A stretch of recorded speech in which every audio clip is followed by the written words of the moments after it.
Halo semuanya, film yang akan kita bahas kali ini adalah film berjudul Pasukan Berani Mati yang rilis pada tahun 1982. Sebuah persembahan buat para pahlawan dan pejuang yang telah gugur sebagai kusuma bangsa dalam mempertahankan Indonesia tercinta.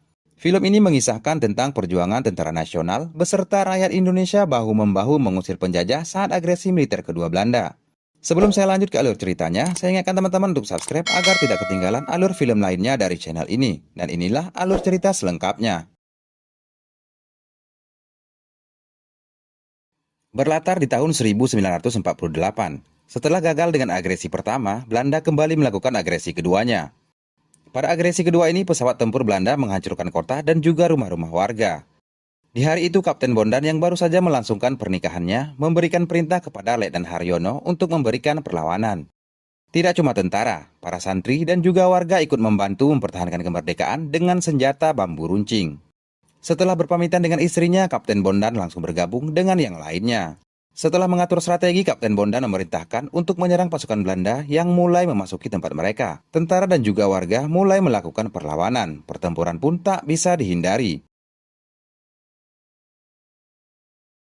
Melihat korban yang semakin banyak berjatuhan, Kapten Bondan memerintahkan pasukannya dan warga untuk mundur. Para warga dan juga tentara yang selamat terpaksa mengungsi ke tempat yang lebih aman. Dalam perjalanan, pesawat tempur kembali menyerang mereka. Korban pun kembali berjatuhan, salah satunya istri Kapten Bondan yang baru saja dinikahinya. Malam harinya barulah mereka tiba di sebuah desa yang dirasa aman untuk dijadikan markas. Keesokan harinya, 4 orang maling pimpinan Jabar beraksi di rumah warga yang sudah kosong. Aksi mereka ternyata dipergoki pasukan Belanda yang sedang berpatroli. Ketika diinterogasi, teman-teman si Jabar panik dan mencoba melarikan diri. Pasukan Belanda langsung saja menghabisi mereka. Si Jabar sendiri berhasil merebut senjata dan menghabisi tentara Belanda. Setelah mencuri senjata mereka, Jabar juga membawa temannya yang masih hidup. Kapten Bondan mendapatkan informasi jika Bung Karno dan Hatta telah ditangkap oleh Belanda. Sementara, Panglima mereka Jenderal Sudirman telah menyingkir dari Yogyakarta. Jenderal Sudirman menyerukan melakukan perang gerilya dan merebut daerah yang dikuasai Belanda. Selain itu, Kapten Bondan ditugaskan untuk menghancurkan jembatan penghubung dan gudang mesiu musuh. Jabar dan temannya yang sedang sekarat tiba di markas persembunyiannya tentara. Sesampai di sana ia langsung diinterogasi oleh tentara yang sedang berjaga. Ia pun menyerahkan senjata curiannya kepada mereka. Begitu tentara lengah, Jabar malah menodongkan senjatanya kepada mereka.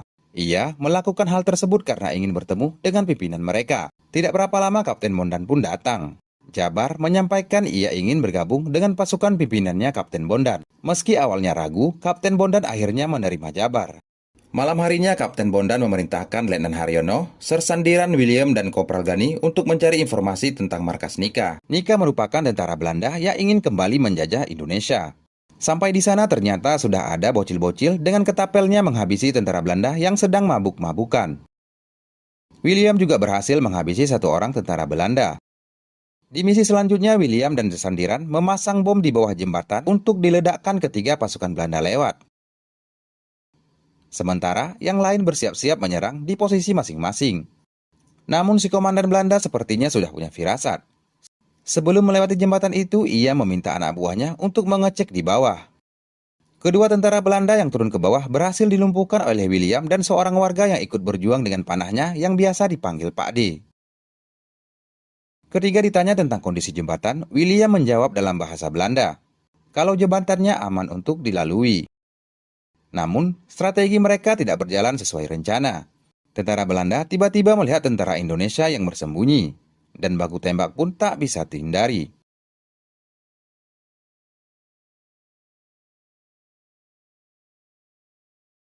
Sayangnya, Kopral Gani dan tentara wanita bernama Latifah berhasil ditangkap Belanda. Di markas, Kopral Gani disiksa karena tidak mau memberitahukan tempat persembunyiannya para tentara dan pejuang. Begitu juga dengan Latifah, ia juga tidak mau membocorkan rahasia itu meskipun mereka menyetrumnya. Bandi, teman seperjuangannya yang kini bekerja dengan Belanda, membujuk Latifah, namun Latifah tetap pada pendiriannya. Namun Bandi mengancam akan menangkap ayahnya Latifah jika tetap tidak mau buka suara. Benar saja, ayahnya Latifah yang merupakan seorang kiai ditangkap. Setelah Pak Kiai ditangkap, seseorang yang bekerja di markas Belanda datang ke rumahnya Pak Kiai. Ia memberikan sepucuk kertas kepada anak Pak Kiai yang berisi denah markas Belanda untuk disampaikan ke Kapten Bondan. Sesampainya di markas, Pak Kiai dijumpakan dengan Latifah. Pak Kiai pun disiksa dengan cara dicabut kuku kakinya satu persatu. Latifah yang tidak tega melihat ayahnya ingin buka suara. Namun Pak Kiai melarangnya dengan mengatakan jika Latifah buka suara, ia akan disebut sebagai pengkhianat seumur hidup. Dan itu sangat dibenci oleh Tuhan. Mendengar hal itu, Komandan Belanda marah dan membunuh Pak Kiai. Sementara anak Pak Kiai berhasil menjumpai Kapten Bondan dan menyerahkan denah markas Belanda. Sedang berbincang, Kapten Bondan dikejutkan dengan suara ribut-ribut di luar. Ternyata William saat itu telah membunuh Pak Jufri, ayahnya dari tentara wanita bernama Suci. Kemudian William menjelaskan kronologi kejadiannya, di mana Pak Jufri yang dikenal orang kaya secara diam-diam ingin pindah ke kota. Ia dan Letnan Haryono mengikutinya dari belakang. Sampai di sebuah tempat, mereka diperiksa oleh pasukan Belanda. Pak Jufri hampir saja membocorkan markas mereka. William dan Haryono pun menyerang pasukan Belanda. Sayangnya, Pak Jufri ikut tewas saat itu. Meski telah dijelaskan, Suci tak bisa menerimanya dan dendam kepada William. Karena dendam, Suci bekerja sama dengan Belanda membocorkan markas mereka. Di markas, Suci dipertemukan dengan Latifah, dan Latifah sangat terkejut karena melihat Suci, teman seperjuangannya yang kini telah menjadi pengkhianat. Setelah berbicara dengan Latifah, Suci tersadar atas kesalahannya dan merasa telah dibohongi oleh Bandi. Ia pun menyerang dan menghabisi Bandi sebelum akhirnya Suci ditembak mati oleh komandan Belanda.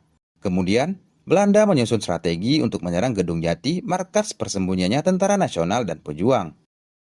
Setelah menyusun strategi, pasukan Belanda secara diam-diam mulai memasuki tempat persembunyiannya Tentara dan Pejuang. Kedatangan mereka sebenarnya sempat dilihat oleh seorang bocil. Sayangnya, bocil tersebut langsung dihabisi mereka. Dan Belanda mulai menyerang secara membabi buta ke sungai yang membuat korban banyak berjatuhan. Mereka juga menyerang warga setempat.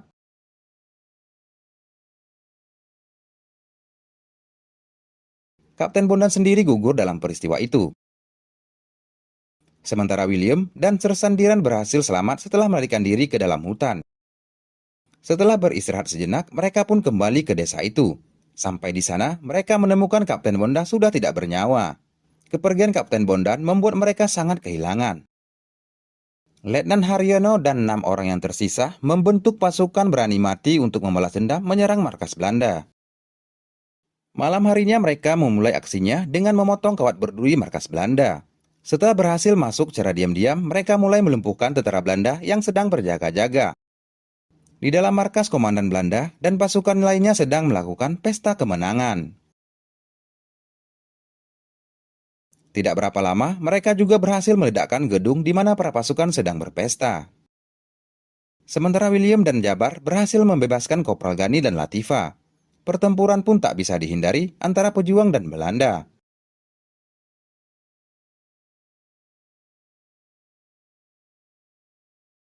Sayangnya, Sersan Diran gugur dalam pertempuran itu. Selain Diran, Jabar juga gugur sebagai pahlawan bangsa.